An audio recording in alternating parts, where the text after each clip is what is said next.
හරි එහෙනම් අද ක්ලාස් එක අපි පටන් ගමු 2023 A level batch එකේ අලුත්ම පන්තිය. අපි පටන් ගන්න යන්නේ සිලබස් එකේ තියෙන හතරවන පාඩමෙන්. හතරවන පාඩමේ තියෙන්නේ ආංකිත පරිපථවල මූලිකාංග fundamental of digital circuits.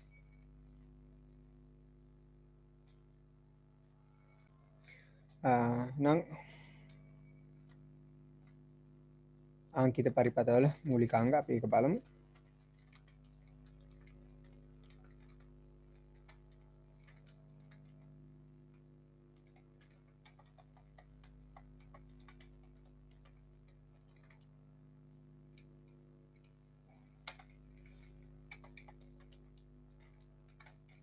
right.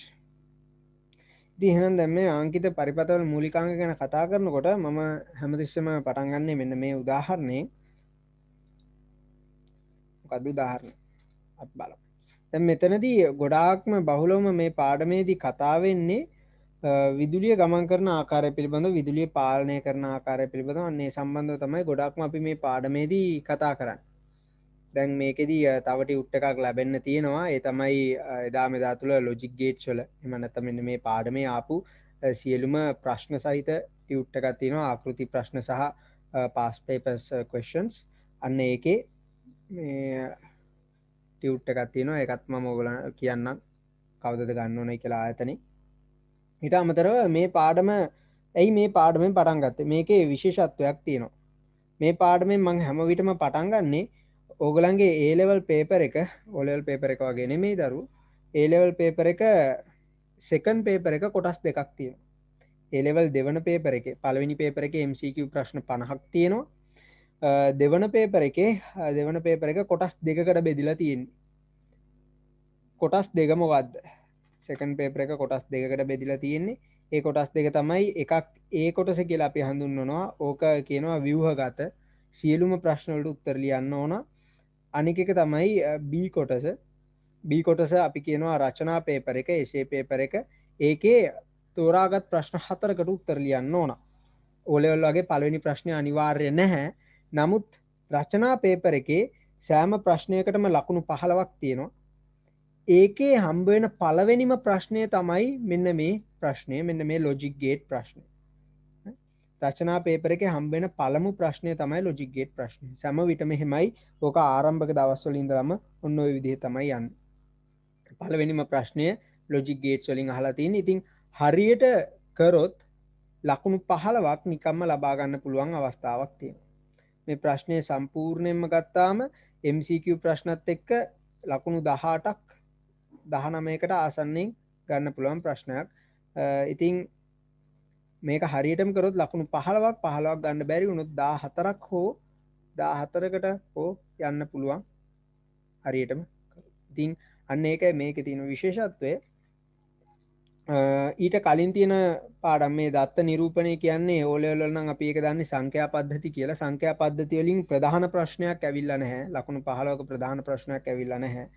ඉතින් මේවා වලින්ුත් ගොඩක්ම එන්නේ MCQ වලට, ඉරි ගහන ප්‍රශ්න වලට.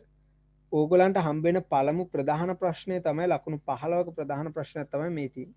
ඉතින් ඕක මම කවර් කරන්න. ඒකයි ඕකේ විශේෂත්වය ඒකයි. ඉතින් මේක හරියටම පැහැදිලිව ඉගෙන ගත්තොත් ලකුණු 15ක් නිකම්ම අතේ.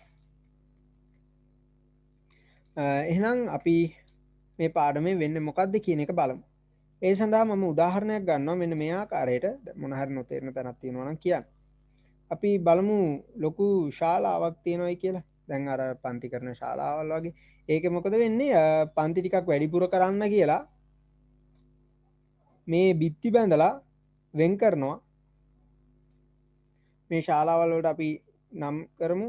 මේ තියෙන්නේ A B සහ C. මොන විදිහට ඔය ශාලාවල් ටික නම් කරමු. දැන් මේ ටික මේ බිත්ති බැඳලා තියෙන්නේ. දැන් මෙන්න මෙතන මේ A කියන ශාලාවට මම කාව හරි මිනිස්සෙක්ව දානවා. මෙයා ආවේ කොහොමද කියලා හිතන්න දෙයක් නැහැ. නමුත් මේ පුද්ගලයෙක්ව දානවා කියන්නේ. දැන් මේ විදිහට මෙහෙම තියෙනකොට මේ පුද්ගලයාට A ශාලාවේ සිට C ශාලාවට හෝ ඒ ශාලාවේ සිට B ශාලාවට ගමන් කරන්න හැකියාවක් තියනවද? ගමන් කරන්න හැකියාවක් නැහැ නේද? ඇයි? මෙතන මේ බිත්ති බැඳලා තියෙන්නේ. මෙයාට මෙතනින් ගමන් කරන්න කිසිම හැකියාවක් නැහැ. ඒ ගමන් කරන්න හැකියාවක් ලබා දෙන්න නම් අපිට මොනවද කරන්න වෙන්නේ? මේ බිත්ති කඩලා දොරටු දාන්න වෙනව නේද? දොරටු දාන්න වෙනවා මෙතනින්. මම මෙන්න මේ ආකාරයට සැලසුම් කරලා දොරටු දා ගන්නවා දෙකක්.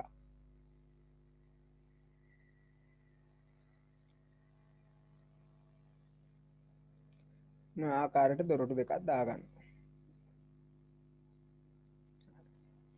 දැන් මේක හදලා තියෙන විදිහ අනුව මෙන්න මේ ඒ ශාලාවේ ඉන්න පුද්ගලයාට ඒ ශාලාවේ සිට ඍජුව ගමන් කරන්න පුළුවන් C ශාලාවට, ඒ ශාලාවේ සිට ඍජුව ගමන් කරන්න පුළුවන් B ශාලාවට. ඒක ප්‍රශ්න නැහැ නේ. එයාට ඒ පාත් දෙකම තියෙනවා. ඒක පේනවනේ. මෙතන මේ දොරටු හදලා තියෙන විදිහ අනුව මෙතන ඉඳගෙන යාට මේ පොයින්ට් එකේ ඉඳගෙන මෙතනට ගමන් කරන්නත් පුළුවන්. මේ පොයින්ට් එකේ ඉඳගෙන යාට මෙතනට ගමන් කරන්නත් පුළුවන්. ඔන්න ඕක ඔය විදිහටයි තියෙන්නේ. එහෙනම් ඊළඟට බලමු දරුවෝ. මෙතන මම B ශාලාවට කාව හරි පුද්ගලයෙක්ව දානවා. B ශාලාවේ ඉන්න පුද්ගලයාට දැන් බලමු මොකද වෙන්නේ කියලා. එයාට B ශාලාවේ සිට ඍජුව ගමන් කරන්න පුළුවන් ඒ ශාලාවට කිසි ගැටලුවක් නැතුව. එයාට මෙතන ගමන් කරන්න පුළුවන් කිසි ප්‍රශ්නයක් නැතුව. නමුත් එයාට ඩිරෙක්ට් පාත් එකක්. එයාට ඍජුව B ශාලාවේ සිට C ශාලාවට ගමන් කරන්න හැකියාවක් නැහැ. ඇයි? මෙතන දොරටුවක් දාලා නැහැ. එයාට C ශාලාවට යන්න ඕන නම් මුලින්ම B එකට ගිය මේ මුලින්ම A එකට ගිහිල්ලා ඊට පස්සේ තමයි C එකට යන්න වෙන්නේ. මුලින්ම A එකට ගිහිල්ලා ඊට පස්සේ C එකට යන්න. එයාට ඇයි ඒකට හේතුව ඍජු මාර්ගයක් දීලා නැහැ. කෙලින් ගමන් කරන්න මාර්ගයක් දීලා නැහැ. A එකට ගිහිල්ලා තමයි C එකට යන්නේ. කෙලින්ම B එකේ සිට C එකට යන්න පාත් එකක් නැහැ. ඔන්න ඔය විදිහට මේ පුද්ගලයන්ගේ ගමන පාලනය කරලා තියෙන්නේ මොනවා උපයෝගී කරගනිමින්ද? දොරටු උපයෝගී කරගනිමින්. දොරටු උපයෝගී කරගනිමින් තමයි මේ පුද්ගලයන්ගේ ගමන පාලනය කරලා තියෙන්නේ. ඔන්න ඔය වගේ දොරටු උපයෝගී කරගනිමින් මේ පුද්ගලයාගේ ගමන පාලනය කරලා තියෙනවා වගේ අපිට පුළුවන් දොරටු උපයෝගී කරගනිමින් විදුලිය පාලනය කරන්නත්. අන්නේ විදුලිය පාලනය කිරීම සඳහා ඒ දොරටු කොහොමද දාන්නේ කියන එක තමයි අපි මේ පාඩමේදී විශේෂයෙන්ම ඉගෙන ගන්නේ. හරි. එහෙනම් මේ මාතෘකාව ලියාගෙන ලියාගන්න විද්‍යුත් පරිපථය. අපි විද්‍යුත් පරිපථයක් සම්බන්ධව මුලින්ම බලමු. මොකද්ද මේ විද්‍යුත් පරිපථයක් කියන්නේ කියන එක. දැන්ට මේක අල්ලන ලියා ගන්න ඕනේ නැහැ. විද්‍යුත් පරිපථයක් කියන්නේ බලමු.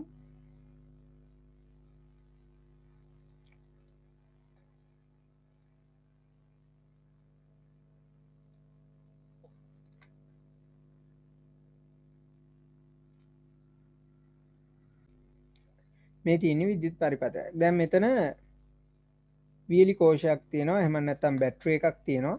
හරි. මට කියන්නකො බලන්න දැන් O level ළඟදී කරේ නේද?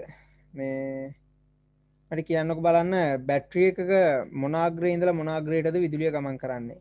ඍණාග්‍රයේ සිට ධනාග්‍රයටද ධනාග්‍රයේ ඉඳලා ඍණාග්‍රයටද විදුලිය ගමන් කරන්නේ? ධනාග්‍රයේ සිට ඍණාග්‍රයට. අන්න හැම විටම විදුලිය ගමන් කරන්නේ ධනාග්‍රයේ ඉඳලා ඍණාග්‍රයට. ඔහම යනකොට මොකක් හරි විදුලි උපකරණයක් සවි කරලා තියෙනවා නම් ඒ විදුලි උපකරණය මොකද වෙන්නේ? පුතේ පත් වෙනවා. දැන් මේ විදුලි උපකරණය සම විටම පත් වෙලා තියෙන්නේ. ඇයි? සම විටම මෙතනදී මෙන්න මේ බැටරි එකෙන් විදුලිය ගලා යනවා ධනාග්‍රයේ ඉඳලා ඍණාග්‍රයට. එතකොට මෙතන විදුලි උපකරණයක් සවි කරලා තියෙනවා බල්බ් එකක්. ඒක පත් වෙනවා. දැන් ඔක අපිට කැමති වෙලාවට විතරක් උදාහරණයක් විදිහට ගත්තොත් දැන් කළුවර වැටිගෙන එනකොට අපි මොකද කරන්නේ? ස්විච් එකක් ඔන් කරනවා. එතකොට බල්බ් එක පත් වෙනවා නේද? බල්බ් එක පත්තු කරන්න ඕන නම් ඔන්න ඔය විදිහට කරනවා. ඒ කියන්නේ ඒ විද්‍යුත් උපකරණ වෙත අපිට කැමති අවස්ථාවක විතරක් විදුලිය ලබා දෙන්න අවශ්‍ය නම් අපිට පුළුවන් මෙන්න මෙතනට ස්විච් එකක් සවි කරන්න. ඒ කොටින්ම කිව්වොත් දොරටුවක් සවි කරන්න පුළුවන්. ඔන්න ඔය පිළිබඳව තමයි ඔන්න ඔය වගේ ස්විච් දාන ආකාර පිළිබඳව තමයි අපි ඇත්තරම මේකෙදි ඉගෙන ගන්න. අර කලින් අර මිනිසුන්ගේ ගමන පාලනය කරා වගේ දොරටු දාලා මෙතනදී අපිට පුළුවන් විදුලිය පාලනය කරන්න දොරටු දාලා. ඔන්න ඔය පිළිබඳව තමයි අපි මේ ඉගෙන ගන්න. දැන් විද්‍යුත් පරිපථ ගැන ඇයි මම කියලා දෙන්නේ? විද්‍යුත් පරිපථ ගැන විශේෂයෙන්ම කියලා දෙන්නේ ඕක පේපර්ස් වල එන ප්‍රශ්නයක් විශේෂයෙන්ම මම කියලා දෙන එක විද්‍යුත් පරිපථයක් එහෙම්මම ආවා 2015 පේපර් එකට. 2015 පේපර් එකට එහෙම්මම ආවා ඒක. ඒ විද්‍යුත් පරිපථය ලකුණු 15ක ප්‍රශ්න. ඊටමත් පහසුවෙන් ගන්න පුළුවන් ප්‍රශ්නයක්. ඉතින් මේ විද්‍යුත් පරිපථ ගැන නිසි අවබෝධයක් තියෙන්නට ඕන.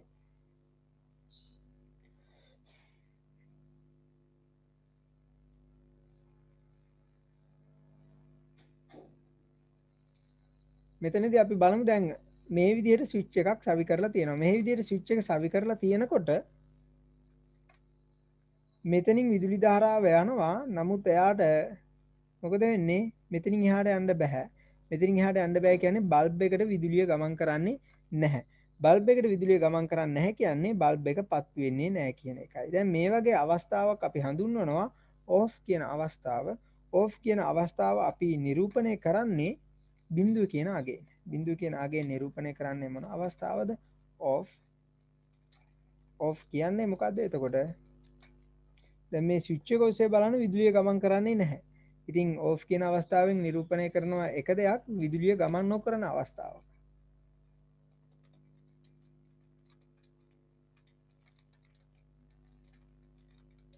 අවස්ථාවක් මෙතන විදුලිය ගමන් කරන්නේ නැහැ කියන්නේ මේ බල්බ් එක පත් වෙන්නේ නැහැ කියන එක. විද්‍යුත්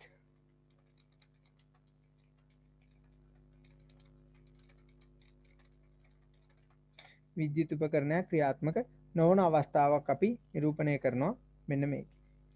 එහෙනම් මේක ලියා ගන්න පුළුවන්. මේක ලියලා ඉවර කරපුවාම මට දැනට නම් ෆොටෝ එකක් අවශ්‍ය නැහැ. මේක පොඩි සරල රූප සටහනක්නේ. මේක ලියලා ඉවරනාම ඉවරයි කියලා කියනවා. එහෙනම් මේකේ ඊළඟ අවස්ථාව දැස අවධානය යොමු කරමු.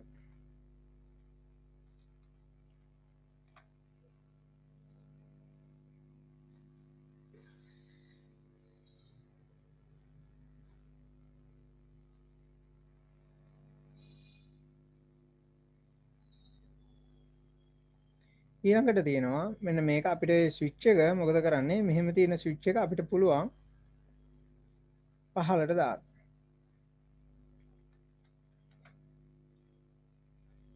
මේ ආකාරයට පහළට දාන්න පුළුවන්. එතකොට මොකද වෙන්නේ? මෙතනින් යන විදුලි ධාරාව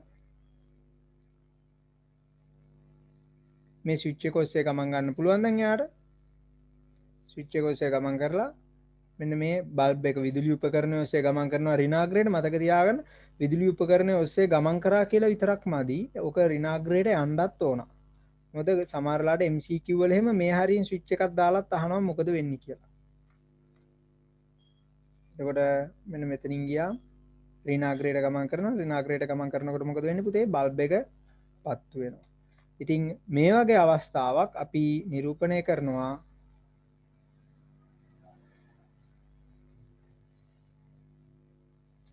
එක කියන අගයෙන් කියන්නේ මොකද්ද? on කියන අවස්ථාවක්. on. එතකොට බිඳුවෙන් කියන්නේ off කියන අවස්ථාව, එකකින් කියන්නේ on කියන අවස්ථාව. on කියන අවස්ථාවෙන් කියන්නේ මොකද්ද? විදුලිය ගමන් කරන අවස්ථාවක්. ඊට පස්සේ විදුලි උපකරණයක් ක්‍රියාත්මක වන අවස්ථාවක්. ඕක තමයි on කියන අවස්ථාවෙන් සිද්ධ වෙන්නේ. එහෙනම් ඕකත් ලියා ගන්න පුළුවන්.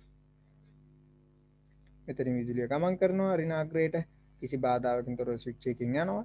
එතකොට බල්බ් එක ඔස්සේ විදුලිය ගමන් කරනවා ඍණාග්‍රයට බල්බ් එක පත් වෙනවා. ඉතින් ස්විච් එකකින් විදුලිය ගමන් කරන අවස්ථාවක් බල්බ් එක ක්‍රියාත්මක වන අවස්ථාවක් අපි හඳුන්වනවා on කියන අවස්ථාව. නිරූපණය කරන්නේ එක කියන අගය. ඉක්මනට කරන්න බලන්න.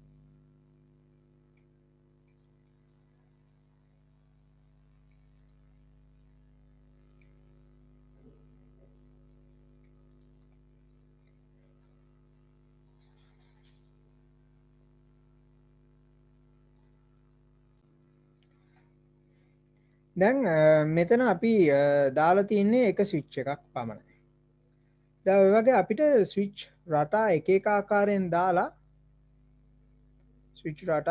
ආකාරයෙන් දාලා අපිට පුළුවන් විදුලිය පාලනය කරන්න. විදුලිය පාලනය කරගන්න පුළුවන්. ඉතින් එහෙම විදුලිය පාලනය කරන ආකාරය පිළිබඳව බලමු. දැන් අපි මෙතනදී මේකින් උනේ මොකද්ද? ස්විච් එක ඕෆ් කරපුවාම බල්බ් එක ඕෆ් වෙනවා. ස්විච් එක ඔන් කරපුවාම බල්බ් එක ඔන් වෙනවා. දැන් තවත් අවස්ථා තියෙනවා ස්විච් එක ඕෆ් කරපුවාම බල්බ් එක ඔන් වෙනවා. ස්විච් එක ඔන් කරපුවාම බල්බ් එක ඕෆ් වෙනවා. ඒ වගේ අපිට කැමති ආකාරයකට ස්විච් දාලා එක එක රටාවන් වලට ස්විච් දාලා අපිට පුළුවන් මේ විදුලි උපකරණයට විදුලිය ගලා යන ආකාරය පාලනය කරන්න. අපි ඒවා බලමු මොනවාද කියලා මේ. ඒවා අපි හඳුන්වනවා පුතේ තාර්කික ద్వාර කියලා. තාර්කික ద్వාර ප්‍රධාන වශයෙන් වර්ග දෙකක් තියෙනවා. එකක් තමයි සරල ద్వාර, අනික එක සංයුක්ත ద్వාර. සරල ద్వාර ප්‍රධාන වශයෙන් 3යි and or not. සංයුක්ත ద్వාර තියෙනවා 4ක් NAND NOR XOR XNOR. ඉතින් ඔන්න ඔය ద్వාර 7 පිළිබඳව අපි වෙන වෙනම ඉගෙන ගන්නවා. ඔයගලන්ගේ O level syllabus එකේ උගන්වන්නේ නැත්තේ AND එක O එක NOT එක පිළිබඳව අපි මේ ටික නැවතත් ඉගෙන ගන්නවා. ඊට පස්සේ සම්පූර්ණයෙන්ම අලුත් ద్వාර 4ක් තියෙනවා. අන්න ඒ පිළිබඳවත් අපි ඉගෙන ගන්නවා. හරි. එහෙනම් මේක ලියා ගන්න බලන්න. මොන හරි ගැටලුවක් තියෙනවා නම් ඔය සම්බන්ධව කියන්න පුළුවන්. මේක මුලින්ම ලියා ගන්න. ලියලා ඉවරනාම කියන්නේ ඉවරයි කියලා.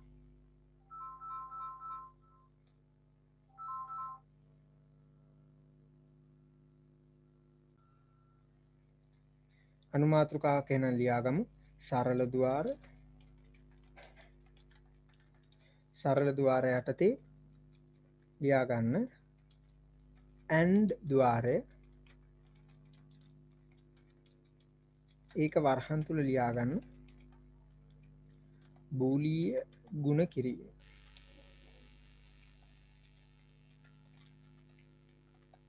බූලීය ගුණ කිරීම ලියා ගන්න.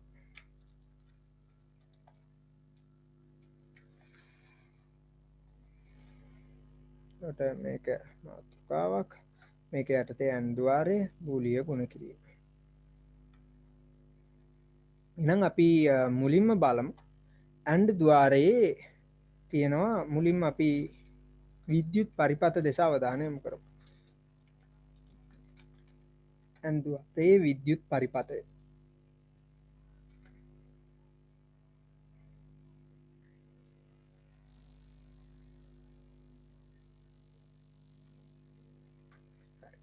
AND ద్వාරයේ විද්‍යුත් පරිපථය දෙස අවධානය යොමු කරමු. මේ විද්‍යුත් පරිපථය කියන්නේ AND ద్వාරයේ විද්‍යුත් පරිපථය එන්නේ කොහොමද කියන එක.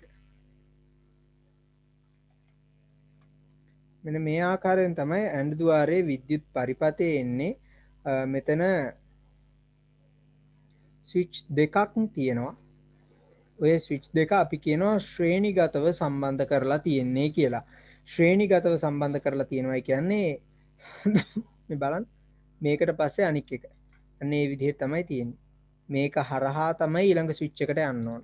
මේක අපි කියනවා ශ්‍රේණිගත සම්බන්ධතාවක් කියලා. ඉතින් මෙතනදී වියලි කෝෂයක් සවි කරලා තියෙනවා. ඊට පස්සේ විදුලි රැහැන් උපයෝගී කරගනිමින් මෙන්න මේ ස්විච් ඔස්සේ බල්බ් එකට විදුලිය යන විදිහට තමයි මේක හදලා තියෙන්නේ. මෙතන ස්විච් දෙකක් තියෙන හින්දා අපිට මේ ස්විච් නම් කරන්න පුළුවන්. සාමාන්‍යයෙන් අපි ඉංග්‍රීසි අකුරු යොදනවා A B කියලා. A B කියලා ස්විච් දෙකක් මේ විදිහට නම් කරන්න පුළුවන්. ඊළඟට මෙතනදී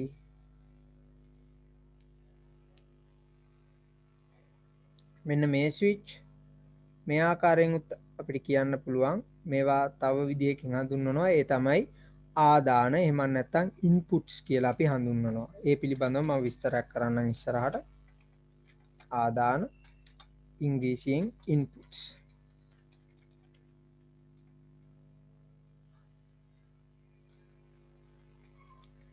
මෙතනත් මෙන්න මේ බල්බ් එක අපි හඳුන්වනවා ප්‍රතිදානයක් කියලා.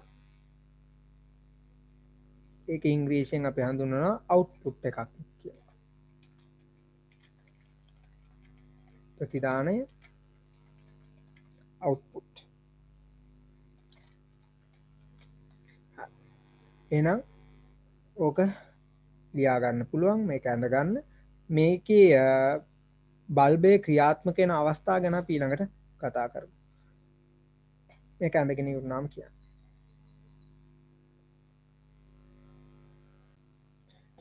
දැන් එහෙනම් අපි බලමු මෙන්න මේ ඇන්දුආරේ ක්‍රියාත්මක වෙන්නේ මොන අවස්ථාවේදීද?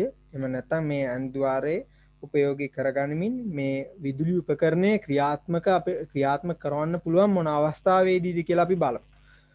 මේ සඳහා දැන් මෙතන මේක මම මේ බෝඩ් එකේ අඳපු එකක්. මේකට බැටරියක් අයි කරයි කියලා මේ බල්බ් එක පත්තු වෙන්නේ නැහැ. අපි එහෙනම් බලමු මේ වගේ මේ අඳපු රූප සටහනක විදුලි උපකරණය ක්‍රියාත්මක වෙන්නේ මොන අවස්ථාවේදීද කියලා අපිට නිරීක්ෂණය කරන්න පුළුවන්. ඒ සඳහා අපි පාවිච්චි කරනවා වගුවක්. ඔන්න ඔය වගුව අපි හඳුන්වනවා සත්‍යතා වගුව කියලා. සත්‍යතා වගුවෙන් අපිට පුළුවන් විදුලිය ලබා දෙන්න නැතුව ඇත්තටම විදුලිය සමග වැඩ කරන්න නැතුව යම් පරිපතයක් යම් විදුලි පරිපතයක් වැඩ කරන්නේ ඇත්තටම ඒක ක්‍රියාත්මක වෙන්නේ මොන අවස්ථාවේදීද කොතන්ට විදුලි බලය සැපියුවොත්ද ක්‍රියාත්මක වෙන්නේ කියන එක මේ පරිපතයට සවි කරලා තියෙන විද්‍යුත් උපකරණය ක්‍රියාත්මක වෙන්නේ මොන අවස්ථාවේදීද කියන එක අපිට නිරීක්ෂණය කරන්න පුළුවන් මෙන්න මේ සත්‍යතා වගුව උපයෝගී කරගනිමින්. එහෙනම් දරුවෝ මෙතනදී මෙන්න මේ සත්‍යතා වගුවේ අපිට ලියා ගන්න පුළුවන් මුලින්ම අපි සෑම විටම වම් අත පැත්තේ ලියා ගන්න අපගේ ආදාන දෙකක් තියෙනවා නේද? A සහ B කියන ආදාන දෙක තියෙනවා. මේ දෙක අපි ලියාගත්තා. ඊළඟට තියෙනවා මෙතන x කියන ප්‍රතිදානය සෑම විටම ප්‍රතිදාන ටික අපි සටහන් කරගන්නේ දකුණු අත පැත්තේ. ඔය විදිහට ඔය වගුව ඇඳ ගන්න පුළුවන්. මතක තියාගන්න මේක ටිකක් ලොකුවට ඇඳ ගන්න ඕන වගුවක්. මොකද තව අවස්ථා කිහිපයක් තියෙනවා කතා කරන්න මේකේ. අපි මේ තාම පළවෙනි අවස්ථාව ගැන කතා කරන්න යන්නේ දැන් මෙතන අපි බලමු අපේ පළවන අවස්ථාව. පළමු අවස්ථාව.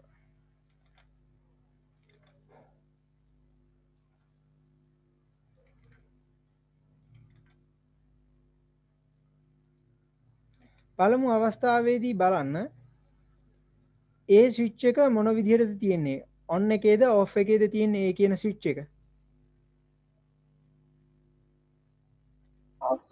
ඔෆ් එකේ තියෙන්නේ. ඔෆ් එකේ තියෙනවා කියන්නේ ඒක නිරූපණය කරන අගය කීයද? බිඳුව. එතකොට B කියන ස්විච් එකත් ඔෆ් එකේ තියෙන්නේ නිරූපිත අගය බිඳුවයි. එතකොට අපි විදුලි ධාරාවක් යවලා බලමු මොකද වෙන්නේ කියලා මෙතනින්.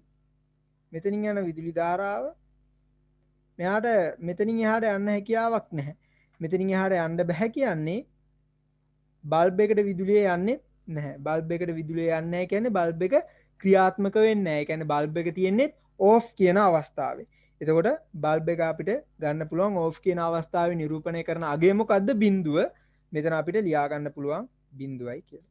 ඉතින් අපි දැන් මෙතනින් අපිට නිරීක්ෂණය කරලා බලන්න පුළුවන් අන්න ස්විච් දෙකම ඕෆ් වුණාම බල්බ් එකත් ඕෆ් වෙලා තියෙනවා. දැන් ඔය වගේ තව පරිපතයක් තියෙනවා ස්විච් දෙකම ඕෆ් වුණාම බල්බ් එක ඔන් වෙනවා. අපි ඒවත් බලමු ඉස්සරහට. දැන් අන්න පළවෙනි අවස්ථාව අපගේ ඔය තියෙන. දැන් ඕකෙම තව අවස්ථාවක් තියෙනවා අපි ඒක දෙසත් අවධානය යොමු කරමු. තව අවස්ථා තුනක් තියෙනවා ඔය වගේ අපිට ඉගෙන ගන්න.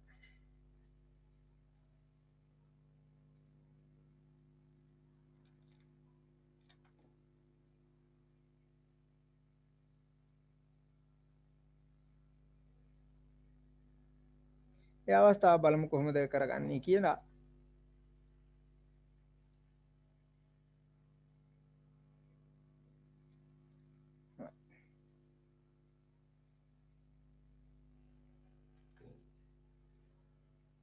මෙතනදී දෙවෙනි අවස්ථාවේදී මම මේ ආකාරයට ස්විච් එක සවි කරනවා.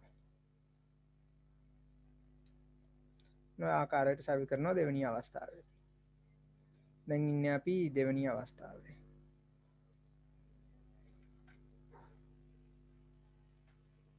දෙවන අවස්ථාවේදී මට කියන්නකෝ ඒ වල අගය කොහොමද තියෙන්නේ? බිඳුවද එකද? බිඳුව. බිඳුව. B වල අගය? එකයි. right. හරි. B වල අගය එකයි. එතකොට එහෙනම් විදුලි බලය මේ විදුලිය යවලා බලමු. මෙතනින් තාමතර කලින් ප්‍රශ්නෙම තමයි අපිට මුණ දෙන්න වෙන්නේ. මෙතන ඒ වලින් එයාට යන්න හැකියාවක් නැහැ. ඒ වලින් යන්න හැකියාවක් නැහැ කියන්නේ බල්බයට විදුලිය යන්නේ නැහැ.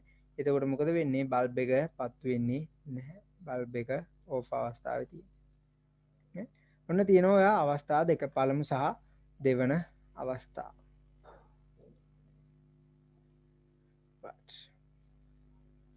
මම තුන්වන සහ හතරවන අවස්ථා මෙතන නිරූපණය කරන්නම්. දැන් බලමු ක්‍රියාකාරකමක් කරගන්න පුළුවන් වෙයිද කියලා. තුන්වෙනි හතරවන අවස්ථාව. තුන්වෙනි අවස්ථාවේදී මේ විදියට එන්නේ. හතරවන අවස්ථාවේදී මේ විදියට එන්නේ ස්විච් දෙක. එහෙනම් ඔය වගේ පරිපත ඔය දෙකට තව පරිපත දෙකක් මේ දෙකත් මුලින්ම ඇඳ ගන්න. ඊළඟට තව පරිපත දෙකක් නිරූපණය කරලා පෙන්වන්න මේකේ නාගය මොකක්ද කියලා මට මේකේ නම් ෆොටෝ එකක් ඕන හරියට කරලාද කියලා බලන්න. ෆොටෝ එක දාන්න පුළුවන් අපේ WhatsApp group එකට. එහෙනම් මට මේක කරලා එවන්නකෝ බලන්න. සම්පූර්ණ කරලා. මම හිතනවා පැහැදිලි කියලා කරන්න ඕන දේ. මේක ඇඳ ගන්න පොතේ විද්‍යුත් පරිපතය කියලා මේ මාතෘකාව යටතේ මේ පළවෙනි අවස්ථාවත් නැවත ඇඳ ගන්න ඕනේ. මේක ඇඳගෙන තව අවස්ථා දෙකක් තියෙනවා. ඒ දෙකත් මේ අගයන් දාලා පරිපතය නිරූපණය කරලා මට මේ ලැබෙන අවසාන පිළිතුර අරගෙන එවන්න බලන්න.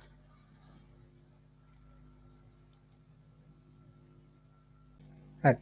දැන් මෙන්න මේ පරිපතය ඇඳලා තියෙනවා හරියට කරලා තියෙනවා ඒක අවස්ථා ටික හරියටම නිරූපණය කරලා තියෙනවා.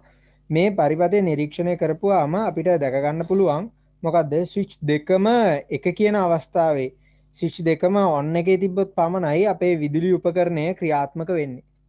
අන්න ඒක අපිට මෙන්න මේ වගුවෙන් නිරීක්ෂණය කරන්න පුළුවන්. නේද? ඉතින් කියන්න පුළුවන් ඕකට මෙච්චර මේ කට්ටක් ගන්න ඕනේ දැක්ක ගාම අපිට කියන්න පුළුවන් නේ කියලා.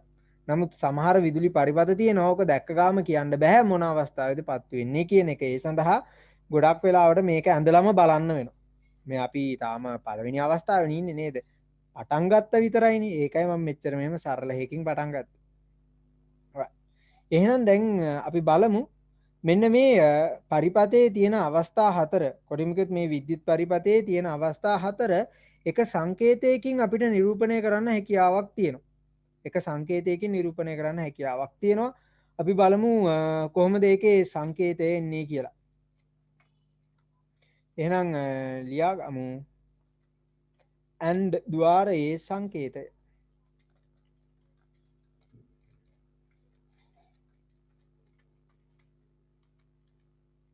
and ద్వාරයේ සංකේතය.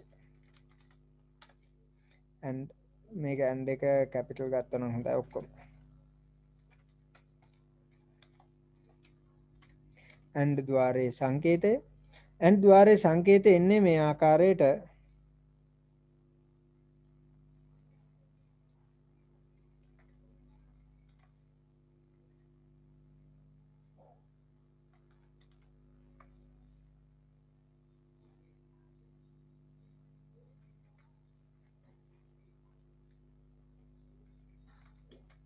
දැන් මේ අපේ විද්‍යුත් පරිපතේ තියෙනවනේ.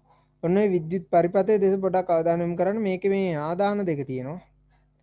ඔන්න ඔය ආදාන දෙක අපි පැත්තකින් මේ ආකාරයට ලියා ගන්නවා. AB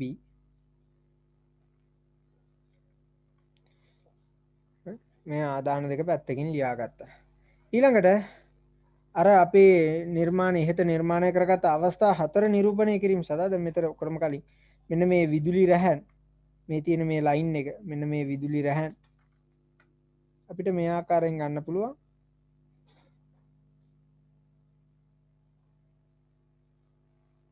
ඊළඟට අර අවස්ථා හතර නිරූපණය කිරීම සඳහා අපි මෙවැනි සංකේතයක් භාවිතා කරනවා.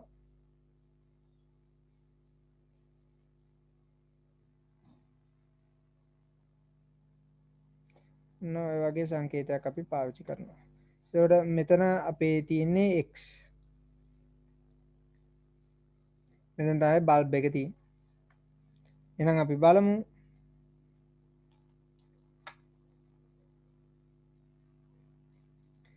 එතකොට මෙතන අපිට ලියා ගන්න පුළුවන් මේ තියෙන්නේ අපේ ආදාන මේවා හඳුන්වනවා ඉන්පුට්ස් කියලා.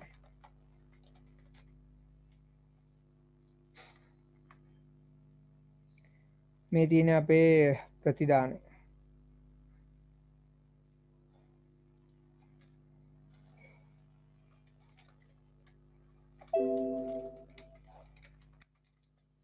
අවුට්පුට් එක.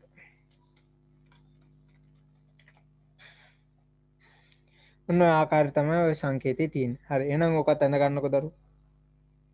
නම් කරගන්න.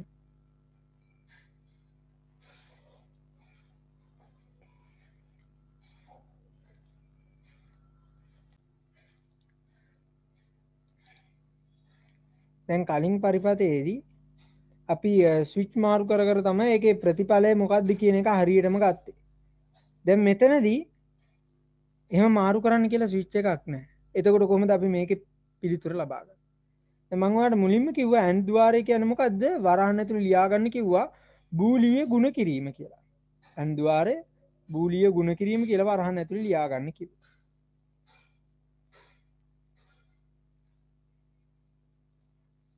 බූලිය ගුණ කිරීම.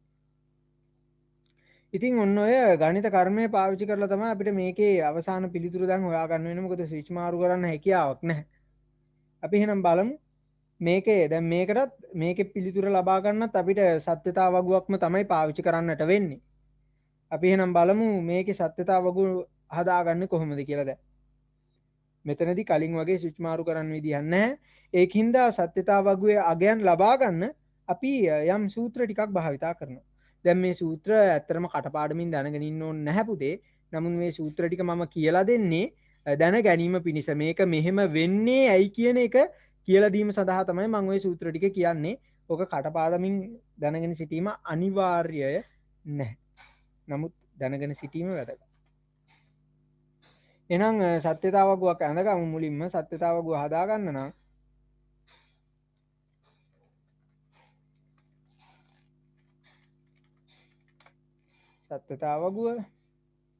සත්‍යතා වගුවේදී මුලින්ම කලින් වගේම තමයි ආදානයන් ටික අපි වම් පැත්තේ සටහන් කරගන්නවා. අපේ A ආදානය සහ B ආදානය වගුවේ වම් අත පැත්තේ සටහන් කරගන්නවා. ඊළඟට X ප්‍රතිදානය අපේ බල්බ් එක නිරූපණය කරන තීරුව අපි වගුවේ දකුණු පස සටහන් කරනවා. ඕක සෑම විටම ඔහොමමයි, වෙනසක් වෙන්නේ නැහැ.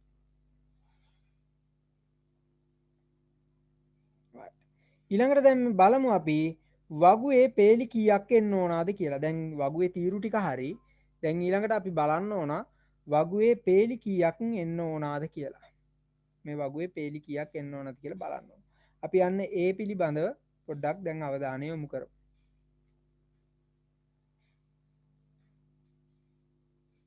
ඒ සඳහා අපි පොඩි සූත්‍රයක් භාවිතා කරනවා පුතේ. වගුවේ පේලි ගණන සමානයි. මේ සූත්‍රය පොඩ්ඩක් මතක තියාගත්තොත් හොඳයි දැනට අවබෝධ කරගන්න. ද්විමය සංඛ්‍යා පාදය ඒකේ බලයක් ලෙස ගන්නවා. උඩින් මේකත් ලියාගන්න ආදාන ගණන. ඔන්න ඔය විදිහටයි සූත්‍රය එන්නේ. දැන් මොකද්ද මේ ද්විමය සංඛ්‍යා පාදය කියලා කියන්නේ? ද්විමය සංඛ්‍යාවේ පාදය අතරම දෙකයි. මේක O level වල සංඛ්‍යා පද්ධතිය වල තියෙන දෙයක්. මේකෙන් නිරූපණය කරන්නේ මොකද්ද පුතේ? මතකද මම මුලින්ම කියලා දුන්නා ඕෆ් අවස්ථාව නිරූපිතාගේ බිඳුව. ඔන්න අවස්ථාවේ නිරූපිතාගේ කීයද? 1යි. මේකෙදී බිඳුව සහ එක යන අගයන් දෙක පමණයි අපි මේ පාඩමේදී ප්‍රධාන වශයෙන් භාවිතා කරන්නේ. ඉතින් හරිම ලේසි මේක. ගණනය කිරීම සඳහා අපි ගොඩාක්ම පාවිච්චි කරන්නේ බිඳුව සහ එක යන අගයන් පමණයි. ඔය බිඳුව සහ එක යන අගයන් අපි හඳුන්වනවා ද්විමය සංඛ්‍යා කියලා. ඇයි ද්විමය සංඛ්‍යා කියලා කියන්නේ? මෙතන සංකේත දෙකක් පමණක් තියෙන හින්දා. ඉතින් ද්විමය සංඛ්‍යාවේ පාදය කියලා කියන්නේ ඔන්න ඔය දෙක තමයි හඳුන්වන්නේ ද්විමය සංඛ්‍යාවේ පාදය කියලා. සංඛ්‍යා කීයක් තියෙනවද? දෙකක් තියෙනවා. එකක් ඕෆ් අවස්ථාව නිරූපණය කරන්න, අනික එක ඔන්න අවස්ථාව නිරූපණය කරන්න. ඉතින් ද්විමය සංඛ්‍යාවේ පාදය අපි ගන්නවා 2යි කියලා. ඊළඟට අපිට තියෙනවා ආදාන ගන්න. ආදාන මෙතන කීයක් තියෙනවද? A B. ආදාන ගන්න කීයද එතකොට පුතේ? 2යි. ආදාන ගන්න 2යි. දැන් දෙකේ බලය කීයද? දෙකේ බලය 4යි. එම නිසා මේ වගුවේ ඔක්කොම පේලි කීයක් එනවාද? 4ක් එනවා. මේ වගුවේ පේලි 4ක් එනවා. අන්න එහෙමයි ඔන්න ඔය අවස්ථා 4 අපි ලබා ගන්න. එතකොට වගුවේ පේලි 4ක් අපි ලියා ගන්නවා. මට දැන් කියන්න ඔතට එනකම් මොන හරි ගැටලුවක් තියෙනවද? මේ සූත්‍රයට අගයන් ආදේශ කරපු තැන සහ අගය ලබාගත් ආකාරය පිළිබඳ මොන හරි ගැටලුවක් තියෙනවද දරුවෝ?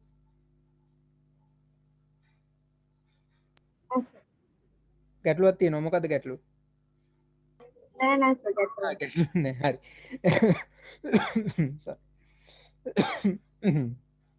ගැටලුවක් නෑ. එහෙනම් ඊළඟට වගුවේ පේලි පිළිබඳව වගුවේ පේලි ටික අපි ලබා ගත්තා. ඊළඟට අපි බලමු පුතේ මෙන්න මේ ඒ තීරුවට එන්න ඕන අගයන් ටික අපි දැන් ගණනය කරගන්න ඕන. මතක තියාගන්න ABC කියලා තුනක් ආවත් ඕක ওই විදිහටමයි යන්නේ. දැන් උදාහරණයක් විදිහට ගත්තොත් මේකටම අපි බලමු ABC කියලා එනවා. එතකොට මේ සූත්‍රයේ අගයන් ආදේශ වෙන්න කොහොමද? දෙක වෙනස් වෙන්නේ නැහැ. ද්විමේ සංඛ්‍යාවේ පාදේ වෙනස් වෙන්නේ නැහැ. නමුත් ආදාන ගණන වෙනස් වෙනවා. දැන් ආදාන ගාන කීයක් එනවද පුතේ? A B C කියලා ආදාන ගාන 3ක් තියෙනවා. එතකොට පුතේ අපි ගන්නෙ දෙකේ කීයේ බලයද? දෙකේ තුනේ බලය. දෙකේ තුනේ බලය කීයද? 8යි. 8යි අන්න. එතකොට මේ වගුවේ පේලි 8ක් එනවා. අන්න ඒ විදිහට තමයි ඔක යන්නේ. ඉතින් A B C D කියලා ආදානයන් 4ක් එක්ක මෙතන ආවොත් දෙකේ 4 බලය. දෙකේ 4 බලය 16යි. අන්න ඒ විදිහට ආදානයන් ගණනානුව මේකේ නාගේ වෙනස් වෙන්න පුළුවන්. නමුත් සූත්‍රය වෙනස් වෙන්නේ නැහැ. විශේෂයෙන්ම මෙන්න මේක වෙනස් වෙන්නේ නැහැ. right. එහෙනම් දැන් ඊළඟට බලමු අපි මේ ඒ තීරුව වෙන මේ ඒ තීරුවේ න අගයන් ටික අපි ලබා ගන්න ඕන. එහෙනම් මෙතන අපි ලියාගමු. ඒ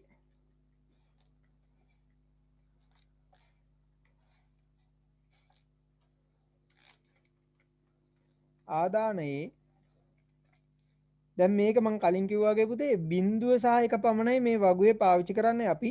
ඉතින් ඒ ආදානය අපි ගණනය කරන්න ඕන බිඳුව සහ එකේ ඒවා ගණන. ඔන්න ඔය අපි ගණනය කරන්න වෙනවා. බිඳුව සහ එකේ ඒවා ගණන අපිට ගණනය කරලා බලන්න වෙනවා. මේ සඳහා සූත්‍රය එන්නේ මේ ආකාරයට. බිඳුව සහ එකේ ඒවා ගණන සමානයි වගුවේ පේලි ගණන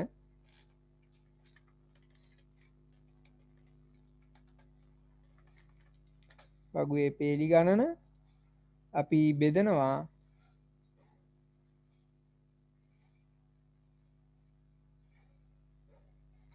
ද්විමේ සංඛ්‍යා පාදේ.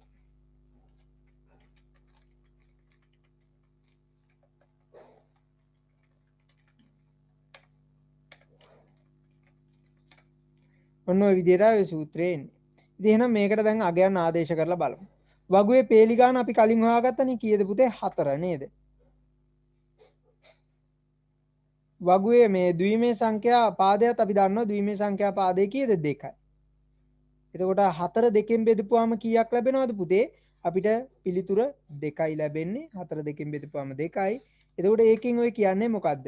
අපි හැමතිස්සෙම මේකේ අගයන් පටන් ගන්න පුතේ බිඳුවෙන්. හොඳේ. ඒ කියන්නේ සම්මතයක් විදියට අපි හැමතිස්සෙම සත්‍යතාව වගුවේ අගයන් පුරවන්න පටන් ගන්නේ බිඳුවෙන්.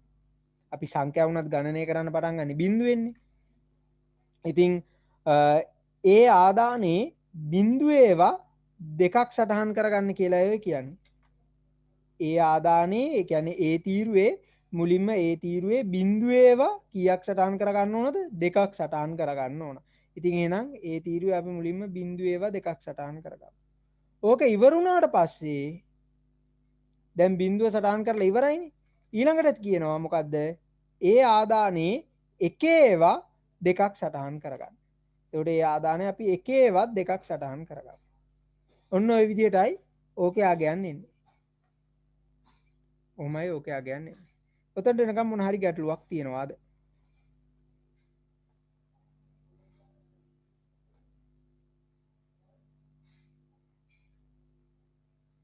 මේක හදාගත්ත තැනට එනකම් මොන හරි ප්‍රශ්නයක් තියෙනවද? ප්‍රශ්න නැහැ. හරි. මොන හරි ප්‍රශ්නයක් තියෙනවා නම් අහන්න. එහෙනම් මුලින්ම මේ ටික ලියා ගන්න. මම ඊට පස්සේ B ආදානය අගයන් ටික හොයාගන්න ඉදී කියලා දෙන්න. මේ සූත්‍ර අනුසාරයෙන් කියන්නම්. මේක ලියලා ඉවරනම කියන්න.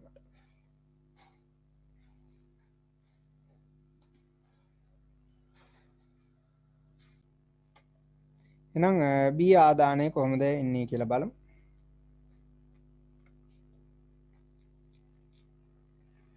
මම ඒක මේ පැත්තෙන් සටහන් කරන්න. B එක සඳහා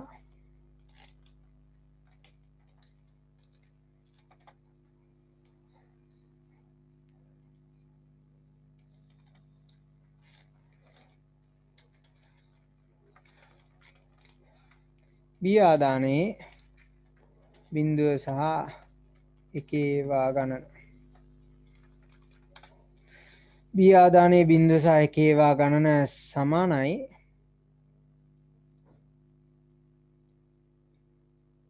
ඒකට අපි ගන්න පුතේ A ආදානයේ බිඳුව සහ එකේ වා ගන්න. මේක මේ සූත්‍ර හදන විදිහ හරි ලේසි. මෙන්න මේකට ගන්නේ මේකේ අගේ. එතකොට මේ සූත්‍රයට ගන්න කලින් එකේ ලැබිච්ච පිළිතුර. ඒ සඳහා අපිට ගන්න පුළුවන්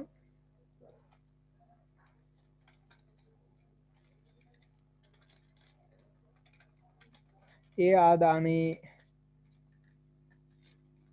බිඳුව සහ එකේ වා ගණන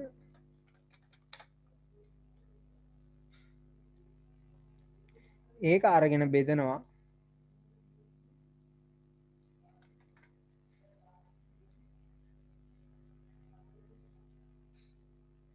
ද්විමේ සංඛ්‍යා පාදය.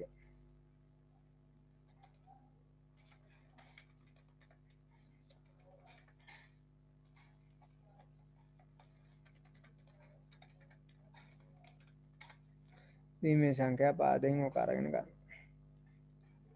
ඒකට එහෙනම් බලමු. ඒ ආදානයේ බිඳුව සහ එකේ වා ගන්න කීයද පුතේ 2යි. ඔන්න ඔය දෙක අරගෙන බෙදනවා ද්විමේ සංඛ්‍යා පාදයේ කීයද 2යි. එතකොට දෙක දෙකෙන් බෙදපුවාම කීයක් ලැබෙනවද? එකක් ලැබෙනව නේද? එතකොට ඒකෙන් ඇත්තටම කියන්නේ මොකද්ද?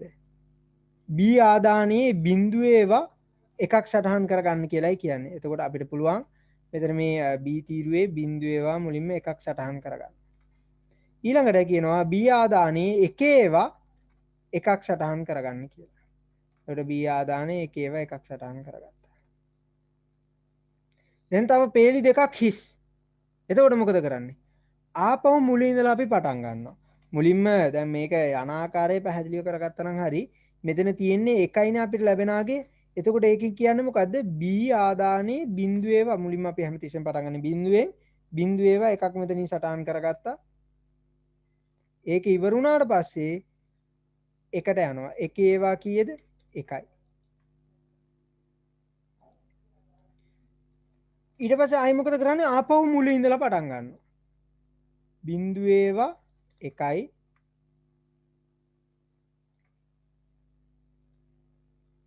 එකේවා 1යි. ඔන්න ආකාරයෙන් ඔක.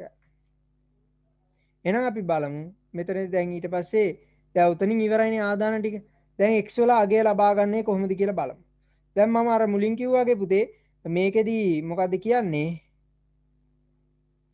ඇන්ද්වාරය බූලිය ගුණ කිරීම. බූලිය ගුණ කිරීම කියලා කියන්නේ පුතේ මේ ආදානයන් වල ගුණිතයක් තමයි මෙතන අපිට පිළිතුරු විදිහට ලැබෙන්නේ. ඉතින් අපිට කරන්න තියෙන මෙච්චරයි මේ අගයන් ගුණ කරන්න. බිඳුවයි බිඳුවයි ගුණ කරපුවාම කීයද? බිඳුවයි AB ගුණ කරගෙන යන්නයි තියෙන්නේ. බිඳුවයි එකයි ගුණ කරපුවාම කීයද? ඕනෑම සංඛ්‍යාවක් බිඳුවෙන් ගුණ කරපුවාම බිඳුවයිනේ. එතකොට මෙතන ලැබෙන්නේ බිඳුව.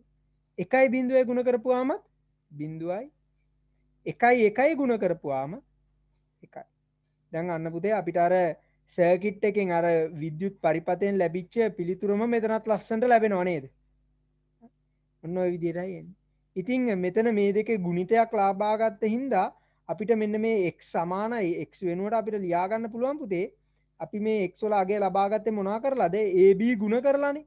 මට මෙතන ලියන්න පුළුවන් A ගුණිතය B. දැන් අපි ගණන් වගේ නෙමෙයි පුතේ මේ පාඩමේදී ගුණිතය දක්වන්නේ කතිරයකින් නෙමෙයි. ගුණිතයේදී මේකට කියන්නේ බූලිය ගුණ කිරීම කියලා.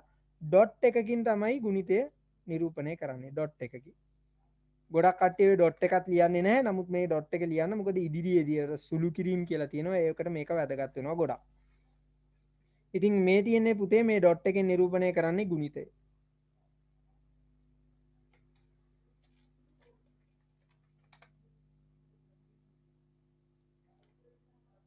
ඉතින් ඔන්න ඔය ආකාරයට තමයි ඔක යන්නේ. ඉතින් මෙතනත් හදාගන්න පුළුවන් අපිට x වෙනුවට a.b කියලා ලියන්න අපිට හැකියාවක් තියෙනවා. ඔතන වෙනකම් මොන හරි ගැටලුවක් තියෙනවද දරු? නෑ හරි. එහෙනම් මේක සම්පූර්ණ කරන්න මට ඕකේ ෆොටෝ එකක් එවන්න. ඊළඟට තියෙනවා සරල ద్వාරයක්. O ద్వාරය. අපි යන්නේ ඒක දෙස අවධානය යොමු කරමු. ඊළඟට ලියා ගන්න දරුවෝ O ద్వාරය බූලිය ගුණ කිරීම. O ద్వාරය බූලිය එකතු කිරීම. O ద్వාරය බූලිය එකතු කිරීම. නෝක ලියා ගන්න පුළුවන්. අපි ඒකෙත් විද්‍යුත් පරිපථය දෙස අවධානය යොමු කරමු.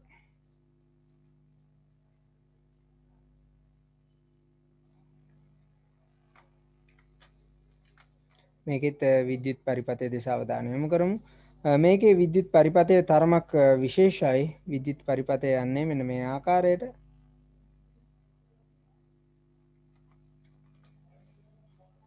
මේකෙත් විද්‍යුත් පරිපථය යන්නේ මේ ආකාරයට. මෙතනදී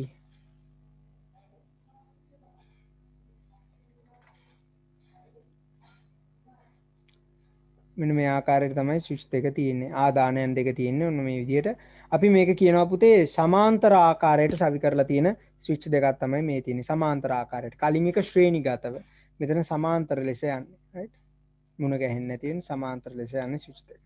එතකොට මෙතන අපිට කියන්න මේක A ස්විච් එක, මේ තියෙන්නේ B ස්විච් එක. මේ ආකාරයට මේ දෙක නැවතත් අපිට නම් කරගන්න පුළුවන්. මේ තියෙන්නේ පළමු ආදානය,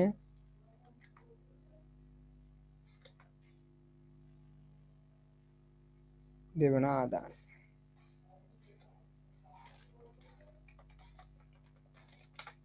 ආදාන ඉන්පුට්ස්. මේක අපි හඳුන්වනවා ප්‍රතිදානය කියලා.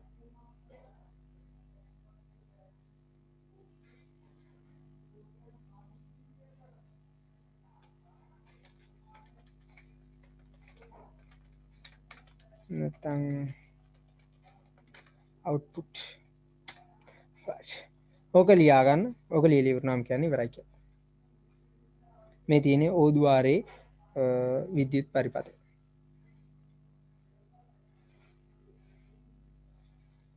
ෆොටෝ එකක් එවන්න ඕනේ ඉවරනම් කියන්නේ ඉවරයි කියලා.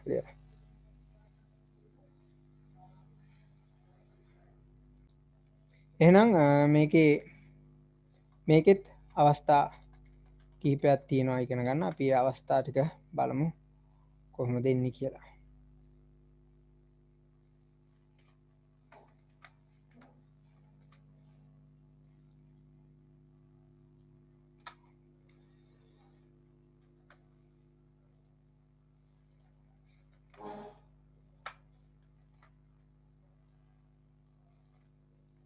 මේක නැවතත් මුලින් ඉඳලම අඳ ගන්න විද්‍යුත් පරිපථයේ පළවෙනි අවස්ථාව. මම මේකෙත් පළවෙනි එක කරලා පෙන්නන්නම්, ඊට පස්සේ තුනම කරන්න ඕනේ. AB අපි මේ විදිහට පැත්තකින් ලියාගමු. සත්‍යතාව වගුව. ඊට B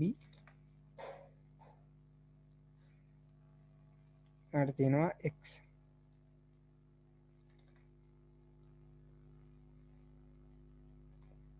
අපි අපේ පළමු අවස්ථාව දෙස අවධානය යොමු කරමු. පළමු අවස්ථාවේදී A ස්විච් එක තියෙන්නේ කොහොමද? බිඳුව කියන අගෙන් තියෙන්නේ. B ස්විච් එක තියෙන්නේ බිඳුව කියන අගේ. එතකොට බලන්න මේකේ පරිපථය වැඩ කරන ආකාරය හොඳයි. විදුලිය ගමන් කරන ආකාරය දෙස අවධානය යොමු කරමු පොඩ්ඩක්. මෙතනදී මේ යන විදුලි ධාරාව මෙතනින් දෙකකට වෙන් වෙනවා. මාර්ග දෙකකින් යන්න උත්සාහ කරනවා. එයාට මේ මාර්ගය ඔස්සේ යන්න හැකියාව නැහැ. ස්විච් එක විවුර්තයි. ඔෆ් එකේ තියෙන්නේ. මේ මාර්ගය යන්න විදියකුත් නැහැ. මාර්ග දෙකෙන්ම යන්න උත්සාහ කරනවා. මාර්ග දෙකෙන්ම යන්න විදිහක් නැහැ. එම නිසා බල්බ් එකට විදුලිය ගමන් කරන්නේ නැහැ. බල්බ් එකට විදුලිය ගමන් කරන්නේ නැහැ කියන්නේ බල්බ් එක පත්තු වෙන්නේ නැහැ. ඒ කියන්නේ off අවස්ථාව. ඉතින් ඔන්න ඔය ආකාරයෙන් තමයි ඔක වැඩ කරන්නේ. දෙකෙන්ම ගමන් ගන්න උත්සාහ කරනවා. දෙකෙන්ම යන්න බැරි හින්දා off අවස්ථාව එන්නේ. ඊළඟ අවස්ථාව බිඳුව සහ 1 යන අවස්ථාව. ඊළඟ අවස්ථාව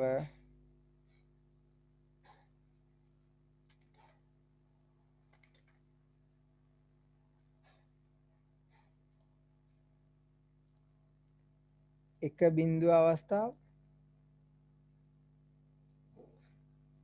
ඊළඟට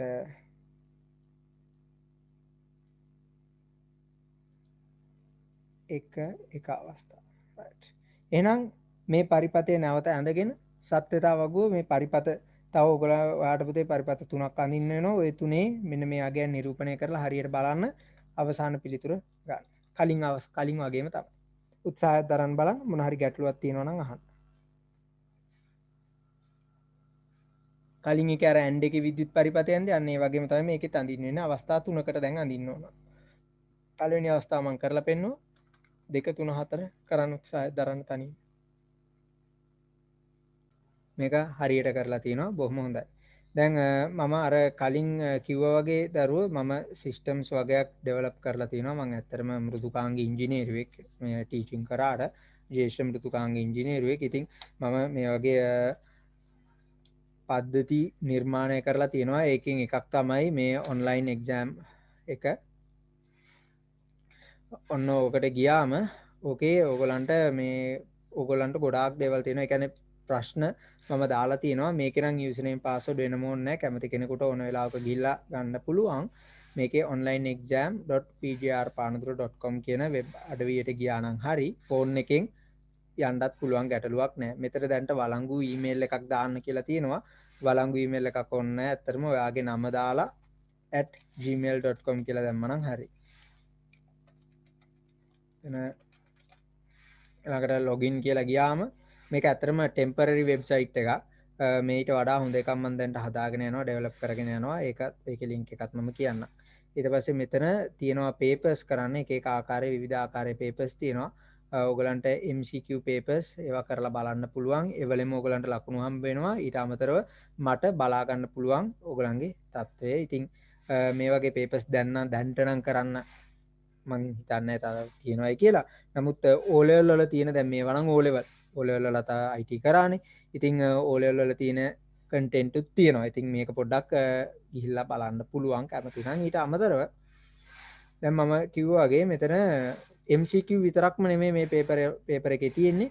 මේකේ short answers ලබා දෙන්නත් හැකියාවක් තියෙනවා. ඔයගලන්ට පිළිතුරු ලබා දෙන්නත් හැකියාවක් තියෙනවා. මේ ප්‍රශ්න MCQ නෙමෙයි එතකොට. ප්‍රශ්නේ පිළිතුරු ලියන්න ඕන. ඉතින් මෙන්න මේ දැක්කනේ පරිපත වලිමුත් අහලා තියෙනවා. ඉතින් ඔන්න ඕකත් වැදගත් ඔය පරිපත දැනගෙන ඉන්න එක. මේවා ගොඩක් වෙලාවට පාස් පේපර්ස් වලින් එහෙම ලබාගත්ත ප්‍රශ්න මේකේ තියෙන්නේ. ඉතින් මේ ප්‍රශ්නේ එහෙමම මෙන්න මේ පරිපතය එහෙමම ආවා 2014 හෝ 2015 පේපර් එකක. මට හරියටම අවුරුද්ද මතක නැහැ. මේක ලකුණු 15ක ප්‍රශ්නයක්. ඉතින් මේවා ගැනත් අවබෝධයෙන් ඉන්න ඕන මේ පරිපත ගැනත්. ඒකයි මම විශේෂයෙන්ම ඕකත් කරන්නේ. කියන්න බෑ හිටිකවම ලකුණු 15ක ප්‍රශ්නයකට එන්න පුළුවන්. ඉතින් අපි දැනගෙන හිටියොත් අපිට ටක් ගාලා ලකුණු 15ම ලබා ගන්න පුළුවන් පුතේ. ඉතින් මේකෙන් පේපර්ස් උත් මම කරන්න අවස්ථාව ලබා දෙනවා. මොකද මේකෙන් පේපර්ස් කරන්න අවස්ථාව ලබා දෙනවා. මම මේ ප්‍රැක්ටිකල් උත් කරනවා ආයතනෙ එහෙම ගණනන්න ගත්තම. ඉතින් පුතේ මේකෙන් පේපර්ස් කරනවා. ඊට අමතරව තියෙන වාසිය තමයි ඕගොල්ලෝ උත්තර දෙන සැනින් මට බලන්න පුළුවන් ඒ උත්තරේ හරිද වැරදිද කියලා. ඕගොල්ලෝ දැන් MCQ පේපර් එකකට උත්තර දෙනකොටම මට බලා ගන්න හැකියාවක් තියෙනවා. ඔයාගේ නම යටතේ මට වැටෙනවා මෙන්න මෙයා මේ ප්‍රශ්නෙට උත්තර දුන්නා මේක හරිද වැරදිද කියලා මට මගේ view එකේ පෙන්නනවා වෙනම. මට ඒක ගෙදර ඉඳලා බලන්න හැකියාවක් තියෙනවා. ඉතින් අන්න ඒ වගේ තියෙන. ඉතින් එක්කෙනෙකුට වෙනස් පේපර් එක ලෝඩ් වෙනවා. ඔයාට ලෝඩ් වෙන පේපර් එක නෙමෙයි ඔයාගේ යාළුවාට ලෝඩ් වෙන්නේ. පේපර් 13 තෝරගත්තත් මොඩල් පේපර් එක 13 තෝරගත්තත් ඔයාට ලෝඩ් වෙන පේපර් එක නෙමෙයි ඔයාගේ යාළුවාට එන්නේ. ප්‍රශ්න උත්තර ඔක්කොම වෙනස් වෙලා යන්නේ. ඉතින් කොපි කරන්න ඒ වගේ අවස්ථාවක් ලබා දීලා නැහැ මම. ඉතින් කාලයත් සීමා කරලා තියෙන්නේ. දැන් මේ පේපර් එක නම් මම ඉඳද්දි දීපු පේපර් එකක් ළමයින්ට ඔන්ලයින් ඒගොල්ලන්ට ෆෝන්ස් ගේන්න කියලා. ඉතින් ඒකින්ද මම මේක පැය දෙකම දාලා තිනවා. සාමාන්‍යයෙන් මම ඔන්ලයින් පේපර් එකක් කරනවා නම් ඒ කියන්නේ මේ වගේ පන්තියක මම ඔය වගේ පේපර් එකක් දෙනවා නම් පුතේ මම සාමාන්‍යයෙන් කාල සීමාව අඩු කරනවා. මම මේක සාමාන්‍යයෙන් එතකොට කරන්න දෙන්නේ පැය එකයි කාලක් වගේ විනාඩි 45ක් අඩු කරනවා. ඒකට හේතුව තමයි එතකොට පොත් බලලා කොපි කරන්න අවස්ථාවක් නැහැ. ඉතින් අන්න ඒ වගේ මම කරන්නේ දැන් මේකෙන් එක්සෑම් එකක් දැම්මනම් අද පළවෙනි පන්තිනේ පුතේ. දැම්මනම් කරන්න අදහසක් නැහැ.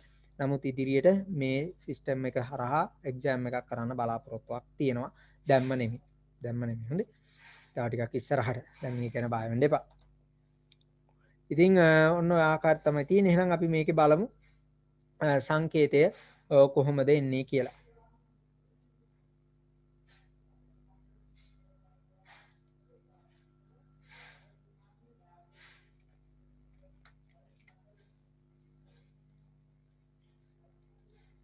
මේකේ සංකේතය කොහොමද එන්නේ කියලා අපි බලමු. ඕද්වාරයේ සංකේතය.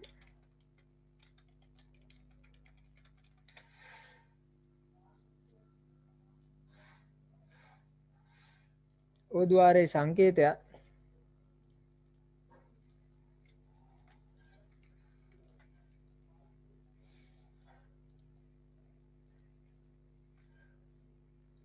මෙතන A B කියලා ලියාගෙන පුරුපුරම මේකේ විදුලි රැහැන් තියෙනවා.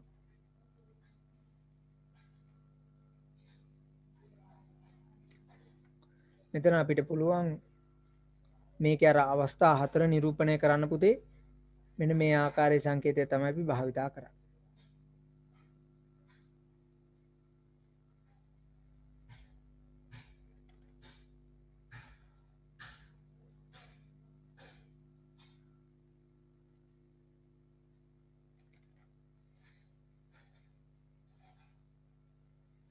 මේ ආකාරයේ සංකේතයක් පාවිච්චි කරන්නේ මෙතන අපිට ගන්න පුළුවන් x ප්‍රතිදාන. මේ තියෙන්නේ ඕද්වාරයේ මේ විද්‍යුත් පරිපතේ සංකේතය.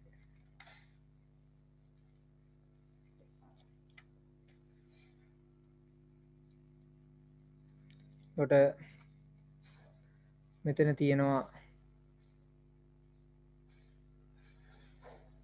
ආදාන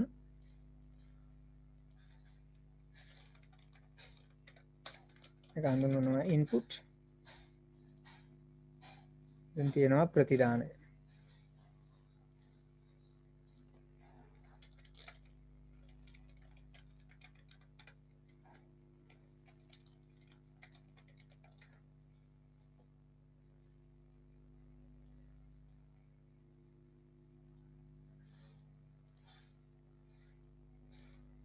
මේ ආකාරයට යන්නේ. එහෙනම් ඕකේ රූප සටහන ඇඳ ගන්න. අපි ඊට පස්සේ ඒකේ බලමු කොහොමද එන්නේ කියලා. සංකේත මේ විතුරු ටික පරිපතේ හිම මේ සත්‍යතාවක කොහොමද එන්නේ කියලා බලමු. මේක මුලින්ම ඇඳ ගන්න. ෆොටෝ එකක් එවන්න ඕනේ නැහැ. ඇඳලා ඉවරනම් කියන්නේ ඉවරයි කියලා.